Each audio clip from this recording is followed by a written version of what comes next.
Salut à tous et bienvenue dans ce nouvel épisode du Kiritsu Podcast. Aujourd'hui, micro-podcast de nouveau en ma présence. On va aujourd'hui s'intéresser à comment reconnaître une protéine de bonne qualité. On va pas aujourd'hui rentrer vraiment dans le détail, on va vraiment partir sur le principal parce que tout le monde n'est pas scientifique à savoir reconnaître toutes les différentes données qui permettent de reconnaître une bonne protéine. Mais suite à la sortie donc des analyses de NutriControl, donc qui est un compte Instagram, donc une association qui permet ou qui font en tout cas des analyses en partenariat avec des laboratoires pour étudier la concentration en protéines de différentes marques. J'ai beaucoup vu pas mal de personnes en fait comparer, en tout cas être étonné ou surpris des résultats, notamment par exemple des résultats de certaines marques comme par exemple MyProtein, Prozis, Cytec, etc., qui sont des marques qui sont pas forcément réputées pour leur qualité et qui affichaient quand même des concentrations en protéines quand même assez élevées, tout simplement respectant en fait tout simplement ce qui est marqué sur leur étiquette et qui arrivait en termes de concentration de protéines en concurrence directement avec des marques de meilleure qualité comme par exemple Nutrimuscle. Bon, il n'y a pas encore eu les études sur NutriPure, etc., Raptor Nutrition, tout ce genre de choses, qui sont des marques quand même qui sont réputées pour être des marques de qualité, forcément qui coûtent un petit peu plus cher, mais au moins on est sûr de ce qu'on consomme. Donc aujourd'hui, je pense que c'est assez intéressant et assez important de vraiment comprendre en fait ces résultats-là et les mettre en contexte en fait pour pouvoir déterminer est-ce que ces seuls résultats-là sont valables afin de juger de la qualité en fait d'un complément alimentaire. Donc là, on va parler des protéines aujourd'hui. Donc, à savoir que il faut forcément se dire que ces études-là nous montrent uniquement la concentration en protéines de la whey que vous allez choisir. Donc, qu'une whey respecte ses engagements quand vous l'achetez, qui a marqué 80% de protéines, donc 80 grammes de protéines ou 100 grammes, et que le résultat montre 78 grammes, 82 grammes, peu importe, c'est normal. C'est comme si vous alliez au supermarché, vous achetez de la viande de bœuf, on vous donne de la viande de bœuf. Vous avez payé pour ça, donc c'est normal qu'on vous donne cela, tu vois. À l'inverse, ce serait pas normal qu'on nous donne de la viande de cheval ou de la viande de je ne sais quoi à la place de cette viande de bœuf.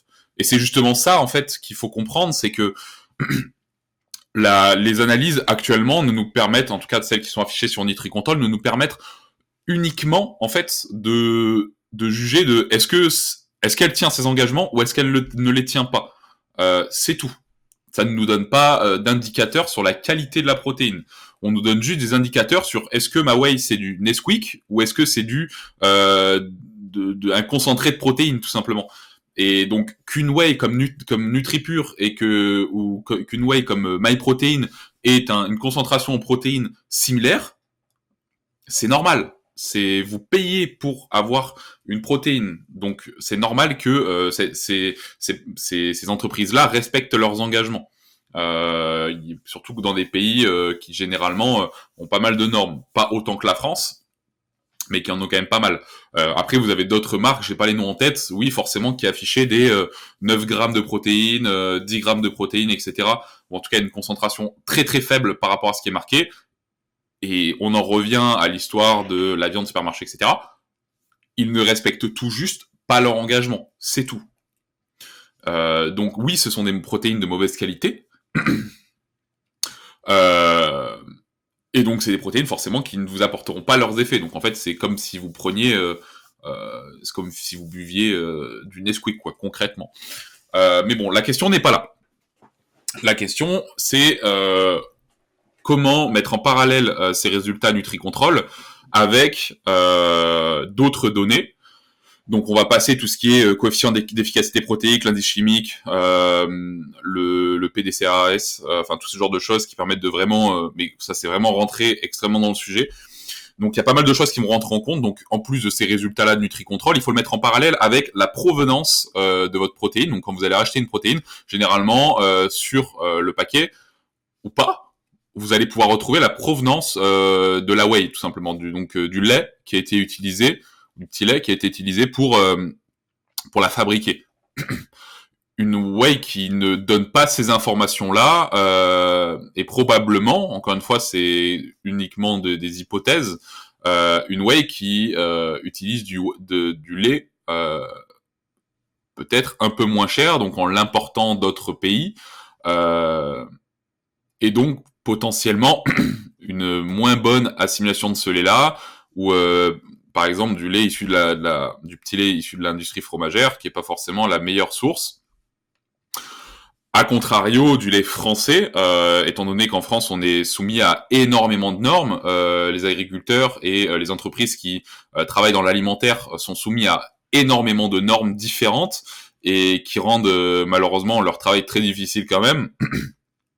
Et donc forcément, quand on a un lait français, on a une whey qui est d'extrêmement bonne qualité, tout simplement parce que le lait est soumis, enfin en tout cas la matière première est soumise à énormément de normes. Donc on est obligé de les respecter. Donc quand vous voyez lait français sur un emballage de whey, c'est déjà un gage de qualité. Premièrement.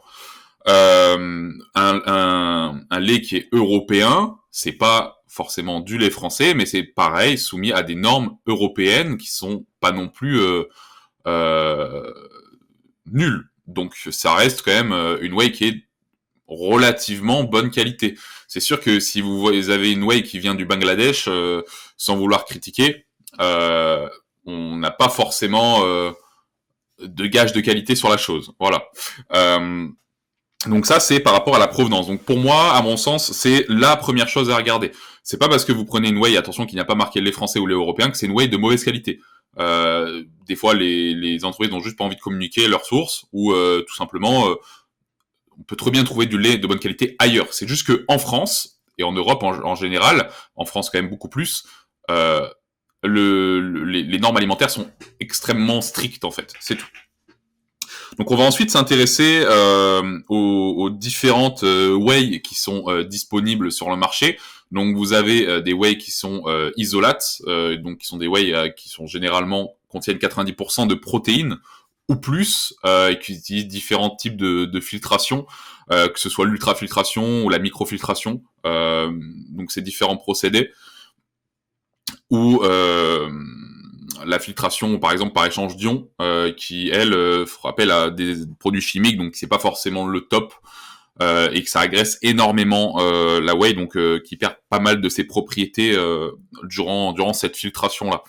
Donc ça, c'est la première chose. Donc vous avez après la whey de protéines classiques, qui a pas mal de lactose, donc pour les gens intolérants au lactose, c'est pas forcément le top à faire.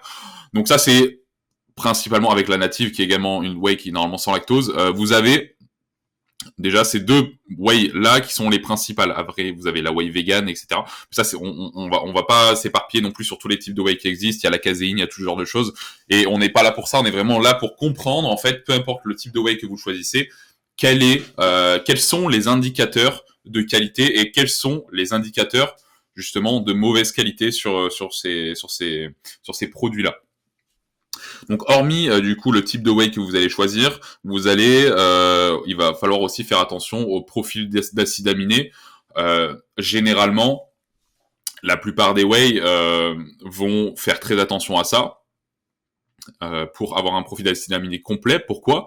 Parce que si un profil d'acide aminé n'est pas complet, vous n'en assimilez pas la totalité. Et donc vous risquez tout simplement de vous retrouver avec une whey qui ne vous sert à rien, parce que même si elle est complète en protéines, vous n'allez pas en assimiler la totalité à cause de ce profil d'acide aminé qui n'est pas complet, tout simplement. Généralement, la plupart le sont, que ce soit de manière naturelle ou que ce soit par l'ajout d'acides aminés supplémentaires. Par l'ajout, par exemple, de BCAA ou autre.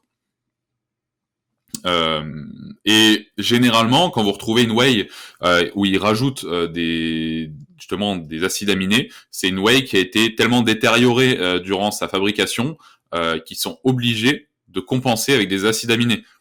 Ce qui veut dire que c'est une whey qui sera moins assimilée, potentiellement, encore une fois, moins assimilée par votre organisme. Et donc, en fait, vous allez vous retrouver potentiellement avec beaucoup moins d'efficacité de cette whey-là, beaucoup moins d'assimilation, donc vous en absorberez beaucoup moins que ce que vous ne pensez. Donc ça, c'est quelque chose de très important. Donc évitez les whey où vous avez marqué derrière BCAA, isoleucine, valine, leucine, etc. Ou quelconque autre acide aminé, peu importe. À éviter tout ce genre de choses. À éviter également tout ce qui est ingrédients superflus, que ce soit, premièrement les BCA, on en a déjà parlé, les additifs. Donc quand vous avez une liste d'ingrédients qui s'étale sur 5 pages, ça témoigne de la qualité, on va dire. C'est ironique bien sûr. De la whey, c'est comme si vous alliez au supermarché, vous achetez du lait, on revient quasiment à la même chose. On achète du lait au supermarché, on voit qu'il y a 1 million d'additifs, ou du fromage blanc, on voit que il y a 1 million de 145, 100, je sais pas quoi qui sont marqués dessus. On évite. On évite ce genre de choses parce que tout ce qui est additif, etc., c'est loin d'être la meilleure chose pour la santé. Donc, hormis l'aspect assimilation, on essaye d'être en bonne santé, donc on évite les aliments de ce genre-là et on privilégie des aliments qui sont non transformés. Ou par exemple la whey où il y a 1 million d'additifs, on évite. Il y a beaucoup d'autres marques qui proposent des compléments alimentaires de très bonne qualité, sans additifs, sans édulcorants ou des édulcorants, enfin des arômes naturels. On privilégie les arômes naturels. Donc quand on prend une whey de chocolat, au lieu qu'il y ait marqué édulcorant ou arôme chocolat, on privilégie arôme naturel de cacao, tout ce genre de choses, et c'est ça qui permet d'avoir une whey de bonne qualité aussi. Donc on essaye d'avoir une whey où la liste d'ingrédients est très limitée. Je prends l'exemple de NutriPure avec qui nous sommes en partenariat, mais on est en partenariat avec eux pour une bonne raison, c'est que sur leur whey, on a 2 ingrédients sur la whey. Donc vous avez le lait de pâturage français, et vous avez l'émulsifiant, donc lécithine de tournesol. C'est tout. Donc il n'y a pas d'additif, pas d'édulcorant. Quand vous prenez, donc ça c'est sur la whey nature, quand vous prenez, donc c'est une whey qui est à 94% de protéines, donc une whey isolate native. Contrairement à une whey, je donne l'exemple, c'est d'une marque, mais toutes les marques sont valables sur ce genre de choses. Une marque biotech, ou une marque MyProtein, ou une marque, peu importe, vous allez retrouver 25 ingrédients dedans, comme je vous ai dit, qui sont pas nécessaires du tout. Encore une fois, il y a plein d'autres choses qui rentrent en jeu, mais tout ce que je vous cite là, c'est les bases pour reconnaître qu'est-ce que je ne dois pas prendre surtout, plutôt que qu'est-ce que je dois prendre. Parce qu'après, il y a beaucoup de whey de bonne qualité, comme on l'a déjà dit, mais il y a beaucoup de whey qui sont de mauvaise qualité aussi. Et il n'y a pas juste la concentration en protéines qui fait qui fait foi, en fait, tout simplement. Donc on a parlé déjà du procédé de filtration de la whey, notamment isolate. On a parlé du profil d'acide aminé complet. Maintenant, au niveau du prix, quand vous allez, donc forcément une whey de bonne qualité coûtera probablement un petit peu plus cher, mais hormis le prix de la whey, quand vous allez sur une entreprise qui vous fait des réductions à foison, des réductions, donc une whey déjà qui coûte pas cher, généralement ça fait pas forcément au kilo, ça fait pas forcément ça donne pas forcément envie, parce que ça veut dire que le coût de production est moindre. Donc si une whey revient à 5 euros à la production au lieu de 25 euros, c'est bien qu'il y a une raison, c'est que les produits utilisés ne sont pas de bonne qualité, ou que ça a été coupé à je ne sais quoi. Mais hormis ça, une whey, un site internet qui vous propose des réductions à 80%, 50%, etc., forcément, c'est que qu'on revient à la même chose, le coût de production est minime, et donc potentiellement la whey est pas forcément, enfin en tout cas peu importe le complément, hein. Là on est aujourd'hui sur la whey parce que c'est le sujet du jour, mais que le produit n'est pas forcément de très bonne qualité. Donc on évite ça et on privilégie des marques où il n'y a pas des réductions à foison, même si forcément c'est moins cher, ça nous attire à l'œil, mais derrière au final on va acheter une whey on va absorber 10-20% de la concentration de protéines générale qu'il y a dedans, tout simplement parce que la qualité est pas top, alors qu'on aurait pris une whey qui est peut-être 10 euros plus chère, peut-être 20 € plus cher et on aura absorbé 5 fois plus que dans une whey classique, en tout cas que dans une whey de mauvaise qualité. Donc en fait, c'est comme si cette whey-là de mauvaise qualité, vous revenez 5 fois moins cher, 5 fois plus cher pour au final la même concentration en protéines. Je sais pas si ça fait sens. Et après, vous avez le goût. Faut forcément se dire que plus une whey est moins il y a d'édulcorants, moins il y a d'additifs, plus le goût sera entre guillemets euh, faible, donc forcément vous n'avez pas tout ce qui apporte ce côté sucré, ou alors c'est passé par d'autres choses, comme par exemple il y a certaines marques qui passent, oh pardon, il y a certaines marques qui passent par de la stevia, des choses comme ça, donc pour avoir un goût quand même qui est un peu relevé en termes de sucre et qui est relativement bon pour la santé. Mais forcément, les goûts seront moindres. Donc, si vous avez des goûts qui sont très sucrés en bouche, c'est généralement quand il y a beaucoup d'édulcorants, beaucoup d'additifs. Encore une fois, il faut regarder les ingrédients quand vous achetez quelque chose. C'est comme quand vous allez au supermarché, vous achetez pas forcément de la merde. Donc, on fait attention à ça. C'est très important. Donc, on a quand même pas mal fait le tour là. Donc, il y a pas mal de choses à respecter. Donc, vous pouvez utiliser les résultats NutriControl qu'on voit apparaître, mais il faut les mettre en contexte, les contextualiser avec la provenance du produit, le type de produit, le profil d'acide aminé, le procédé de filtration d'extraction, les ingrédients qu'il y a dedans, le prix, le goût, tout ça c'est des choses qui rentrent quand même pas mal en compte. Et encore une fois, on rappelle, encore, il faut bien faire un petit peu de promotion, qu'on est en partenariat avec la marque NutriPure qui propose des produits d'extrêmement bonne qualité, notamment des whey d'extrêmement bonne qualité. Notre NutriControl devrait sortir une analyse assez rapidement sur cette marque-là. Donc, on propose un code Kiritsu, donc KIRITSU, sur votre première commande, vous bénéficierez de moins de 10% sur les produits, donc sur toute votre commande. En sachant également qu'on propose un service de coaching. Donc si vous voulez devenir fort, relancer une progression ou aller vous qualifier aux compétitions nationales, on vous attend et voilà, il vous suffit de vous rendre sur notre site internet, remplir le questionnaire ou directement de nous envoyer un message. On se fixera un petit entretien vidéo afin d'en discuter un peu plus en détail. Voilà, je vous souhaite une bonne journée et un bon week-end.